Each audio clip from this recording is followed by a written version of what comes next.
Okay, and here we go. Lumis and Umbra against Joey Wheeler, Battle City.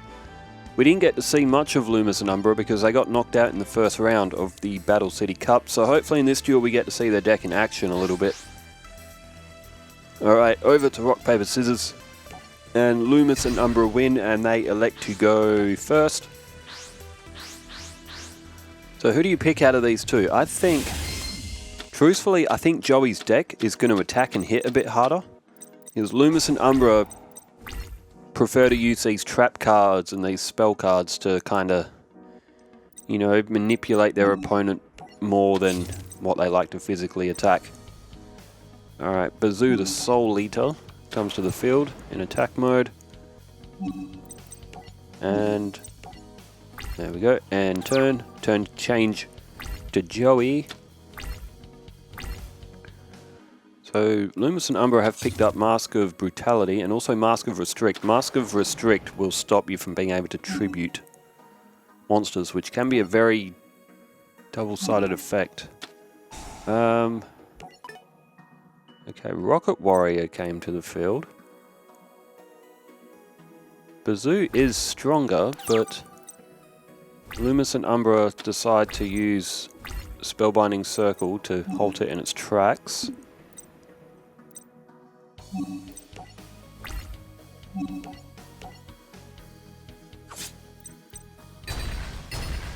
And there we go. Remember, when Rocket Warrior attacks, Bazoo would have lost 500 points as well, so that's why Lumis and Umbra did play Spellbinding Circle. I did have to think about that for a second though. Why did they play Spellbinding Circle? But yes, that's right, Rocket Warrior's effect. It is a good effect, Rocket Warrior. No battle damage. And with the enemy losing 500 points upon attack, Gearfried came to the field and knocks out Bazoo the Soul Eater. And oh, look at that hand. That is a disgusting hand for Lumis and Umbra.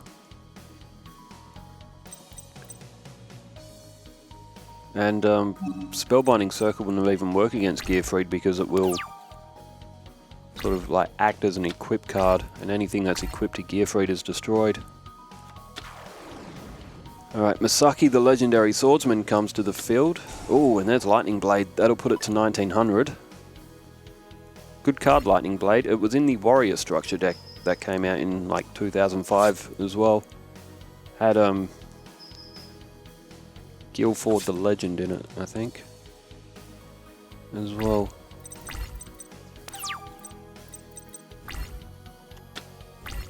Shadow Spell. Shadow Spell's okay, but it's not helping. Lumis and Umbra have drawn an absolute shocking hand. Very, very few monsters to defend with. Mask of Brutality doesn't really help here either. Alright, Shadow Spell is activated and put on Masaki the Legendary Swordsman, as it would destroy if it was on Gearfried the Iron Knight.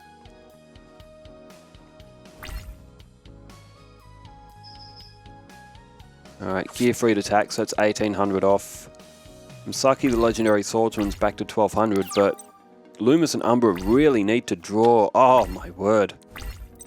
Alright, that may be one of the worst hands that we have ever seen in the entirety of my Yu-Gi-Oh series altogether, including Duelist Kingdom and Battle City. This is one of the worst hands I've ever seen. Like, this is unplayable. There was literally nothing that Lumis and Umbra could have done here.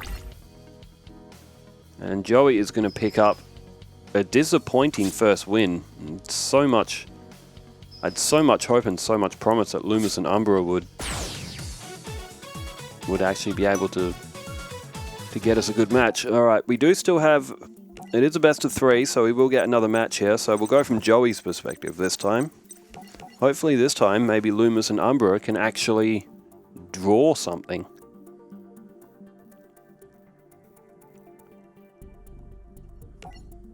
So Destiny Hero Dynatag.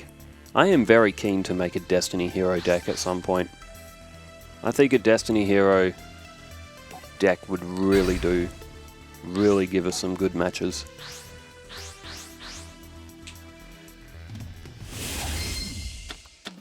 Alright, here we go. Oh my word, that is an absolute howler from Joey. He can't summon anything. He's got Grave Robber, which he can't even use because there's no spell cards in Lumis and Umbra's deck before the duel begins. Graceful Dice and Skull Dice as well.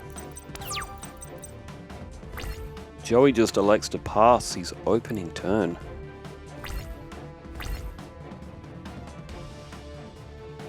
So he is vulnerable to an attack. No attack from Lumis and Umbra. That's strange. He's also gone with a face down spell or trap. Lumis and Umbra's deck isn't built for attacking unless you bring Masked Beast out. The rest of his cards aren't really attack suited. And oh, Joey, it's drawn Gamble. He can literally play nothing. He literally cannot play a single card.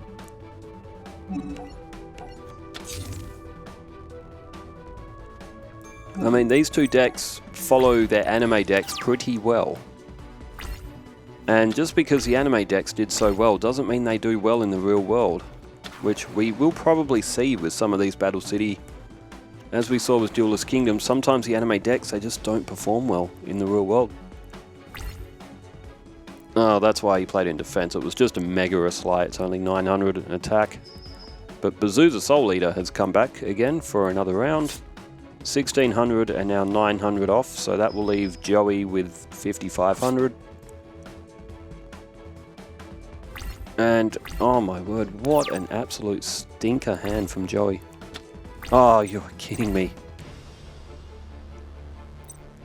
I know some people will say, oh, just restart the duel altogether, but it just defeats the purpose of it being what you see is what you get. Like, there's no manipulation in this series. There's human players, not AI players, human players, and if you draw a bad hand, then that's just the nature of the deck that's been created. So nothing is hidden on this series. Every bad duel that you get like this, you will get to see as well. Like, we can't always draw perfect cards. Although in this series as well, we have seen some absolute clutch pulls. Every now and then. There was one with Yugi and Weevil in... Oh, Bait Doll.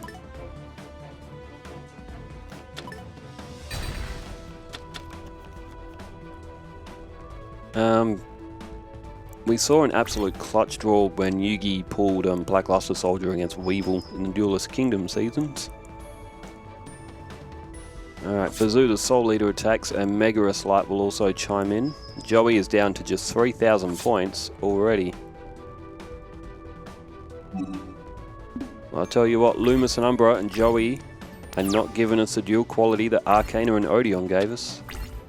Alright, there's Masaki the Legendary Swordsman, so Joey can at least summon a monster now. And even still, it still can't even do that much. You can at least try and get rid of Megarus Light. He does have Graceful Dice as... there's Spellbinding Circle from Lumis and Umbra, so now Masaki the Legendary Swordsman can't move.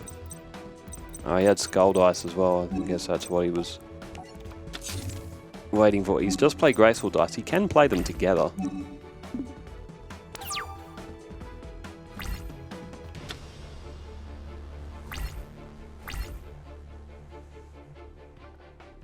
Okay. Oh, Mask of the Accursed. The equipped monster cannot attack. Once per turn during your standby phase, inflict 500 damage to the controller of the equipped monster.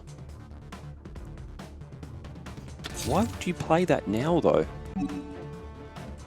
Well, why... Lumis and Umbra have decided not to attack. But now Joey's just going to tribute Masaki the Legendary Swordsman. That is a very bizarre move from Lumis and Umbra. I don't quite get that. What have they got? Oh, Mask of Restrict. Neither player can tribute cards. Is Lumis and Umbra actually going to... Well, Joey's only got 3,000 points. Mask of...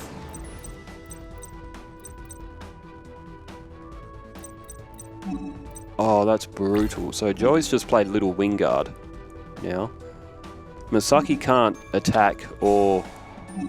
And Joey now can't tribute it because Mask of Restrict... Is it Mask of Restrict or Master of the Accursed? No, it's Mask of Restrict, isn't it? Yeah, I think so. The print goes so small on my screen, and because there's so many mask cards, I can't always recall 100% which one is which, but...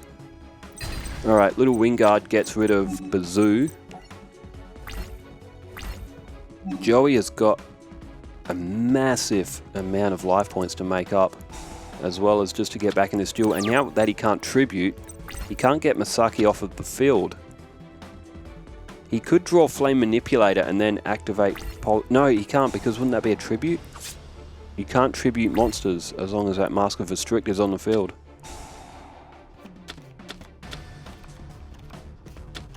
Joey might be completely trapped here. There's another face down from Lumis and Umbra, and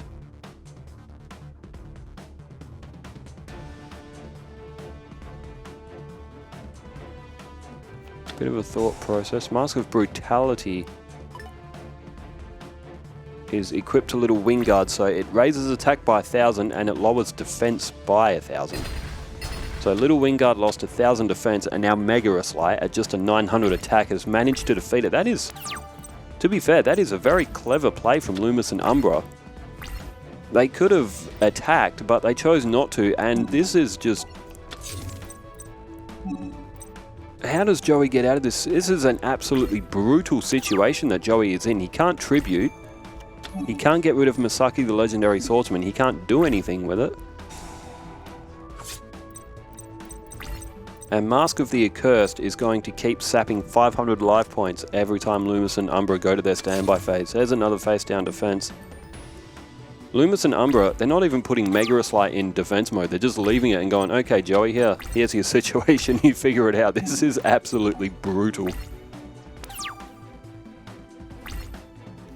So Lumis and Umbra's deck can perform like this. This is their deck. If they trap you like this, they are very, very hard to beat.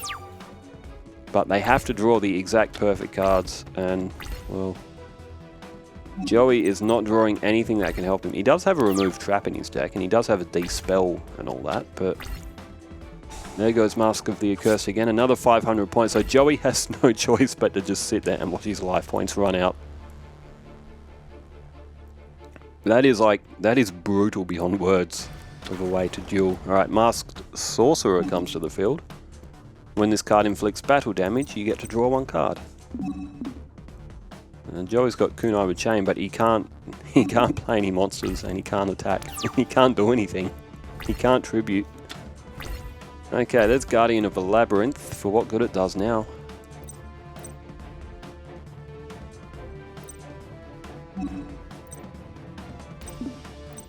Okay. Joey trying to think of something, but alright, there we go. Guardian of the Labyrinth comes to the field.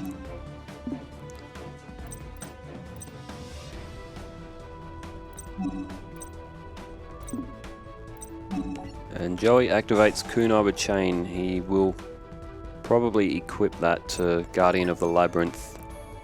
No point equipping it to Masaki the Legendary Swordsman, which is now... Masaki the Legendary Swordsman is proving no benefit at all to Joey. It is only a hindrance. Lumis and Umbra have literally made Joey's own monster his biggest enemy right now.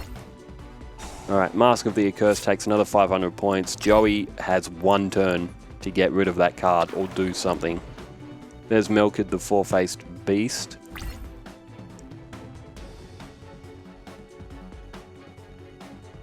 And, alright, what are we seeing here? Melkid attacks Guardian of the Labyrinth and gets both of them off the field. Joey has got, he's got one draw. He can't do this with one card. I mean...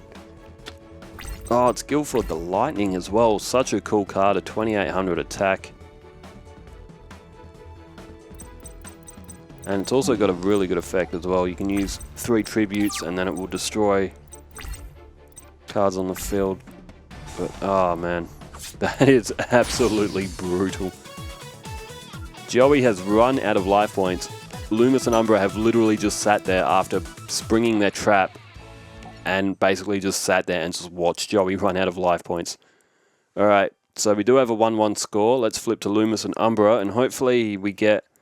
Okay, that match started off pretty bad. It was pretty cool to watch Lumis and Umbra absolutely trap Joey and just sit there and just watch him slowly wilt away. Alright, third and final match with Lumis and Umbra and Joey. I did lose my HDMI signal for a second, that's why we had to fiddle around. Elgato capture cards, really good devices, but occasionally they do have a hissy fit, and you literally, they're easy to fix. You just pull the HDMI out and you just put it back in. Sometimes they can be a little bit funny like that, but my Elgato capture card, I've had it for a few years now and it has done me so well. Alright, there we go. Everything is back, and my word, Lumis and Umbra draw an absolute bastard of a hand again. It's a good thing they had reload. Reload also takes away a card count as well. And that is no different from... Oh, that is dreadful. That is an absolutely dreadful hand. And it's a shame that we have had this match happen in this sort of manner. But that is the way Yu-Gi-Oh goes. Lumis and Umbra, they really pulled it out in the second match. We got to see some cool stuff. There's Rocket Warrior. Lumis and Umbra do have a negate attack, I guess. To act as a little bit of a defense.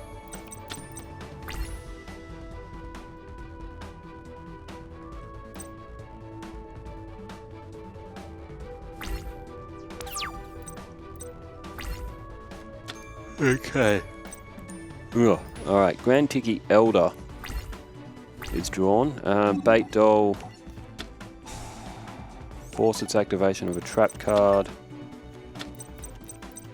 And it's the way Bait Doll works, it's to do with how the trap cards can activate, and because Kunaba Chain can activate, it will now activate the effect and will equip itself to Rocket Warrior.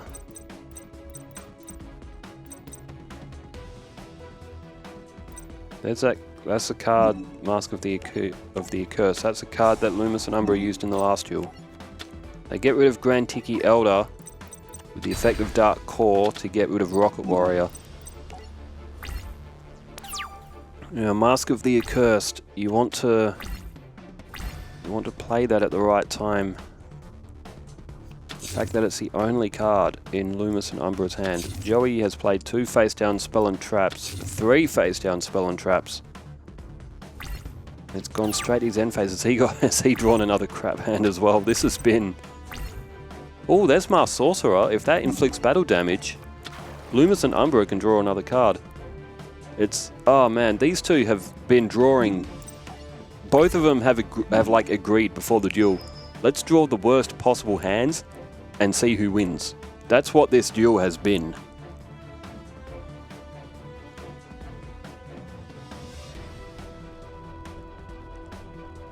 A bit of a thought process going on with Joey, so you must have something face down. You do get prompts in this game, like do you want to activate a trap card, and you will get it literally every turn unless you are holding down.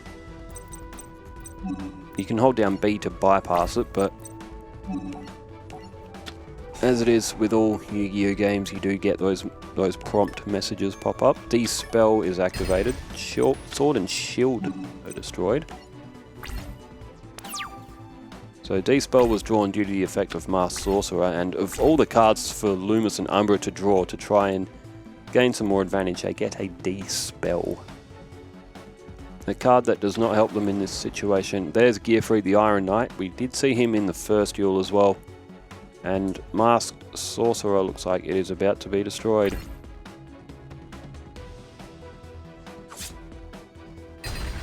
And Mask of the Accursed won't work on Gearfried the Iron Knight because it's an equip card. Oh, Chosen One. That does nothing at this stage. It's not a bad card. Select one monster and 2 non-monster cards your opponent randomly selects. If it's a monster, it's special summoned. If it's one of the other two, all cards go to the graveyard. You do have to sacrifice 2 spell and trap cards, so like they will go to the graveyard regardless. It's a oh, there's Jinzo. And because Joey has sacrificed Jinzo, sorry, he's sacrificed Gearfree to get Jinzo onto the field, Mask of the Accursed now can be played. Unknowing to Joey, he doesn't know what's in Lumis and Umbra's hand. Joey goes in for the attack as he naturally would. Jinzo will also block all the trap cards as well. And that is what Lumis and Umbra's deck is built off. There's Mysterious Puppeteer. And here we go, Mask of the Accursed is back, and it is attached to Jinzo. And now Joey will proceed to lose 500 life points. We're not going to see Joey lose this game 500 life points at a time. We're going to be sitting here all night if Joey loses 500 life points per turn. How many turns would that take? 10, 20, 30, 40, 50, 60, 70, 15. It would take 15 turns. Well, actually, it would take 30 if you're going back and forth between the two duelists. But Lumis and Umbra would need 15 turns for Joey to run out of life points with Mask of the Accursed. So we could be sitting here for a while unless Joey can figure out how to get rid of it this time. Now, Lumis and Umbra, the difference here is that they don't have Mask of Restrict. So if Joey can get a monster, he can tribute Jinzo. He'd rather not, but it can, in theory, you can do that. So, well, at this point in the game, unless Lumis and Umbra draw it. Oh, there's Amplify, which means Joey's trap cards won't be affected by Jinzo's effect. So Joey has perfect here. He's drawn his monster, he's put it with his equip card. He's got a great field, but Mask of the Accursed is making all the difference here. Alright, Lumis and Umbra have drawn Rogue Doll. And they're not in a rush here, they're just keen to defend.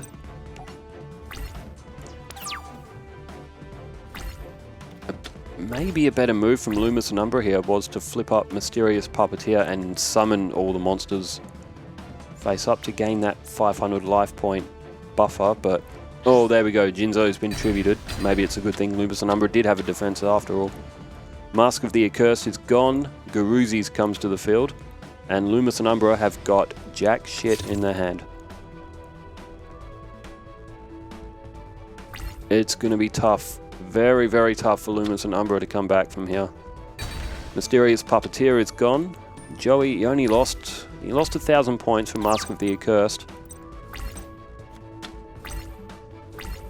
Alright, Jalgan the Spiritualist. And that seems to be all that Lumis and Umbra can do here is... But we did get to see some of the good cards. I'm surprised that Jinzo doesn't have one of those little summoning... little animations like Dark Magician Girl and Dark Magician, Blue Eyes. Red Eyes has it, Flame Swordsman. I'm surprised Jinzo doesn't have one, because Jinzo was Joey's main guy throughout all of Battle City. You know, Pegasus has one with Relinquished, and Relinquished wasn't that good. There's Sword of Dark Destruction, however Rogue Doll is a light monster, so it can't be equipped. It needs to be a dark monster. And Joey did destroy Mystic Clown. If he picked something else, Lumis and Umbra would have been able to equip that Sword of Dark Destruction to Mystic Clown. However, those 3 face-down spell and traps, you know, Skull Dice, Graceful Dice, Joey has ways of getting more attack power. He's just equipped Lightning Blade to, of all monsters to pick, Swordsman of Landstar. Alright. Swordsman of Landstar did attack Jalgan the Spiritualist, so they had a tie in attack and defense, and Garuzzi's finished the job. There's Mask of Dispel. Select one face-up spell card on the field. The controller of the spell card takes 500 points of damage. So it's like Mask of the Accursed, except for face-up spell cards, which Lumis and Umbra do activate. They activate it on that sword, which means Rogue Doll could have destroyed Swordsman of Landstar, but then Garuzzi's would have just destroyed Rogue Doll. So just in case Lumis and Umbra can come up with a defense, they do have that Mask of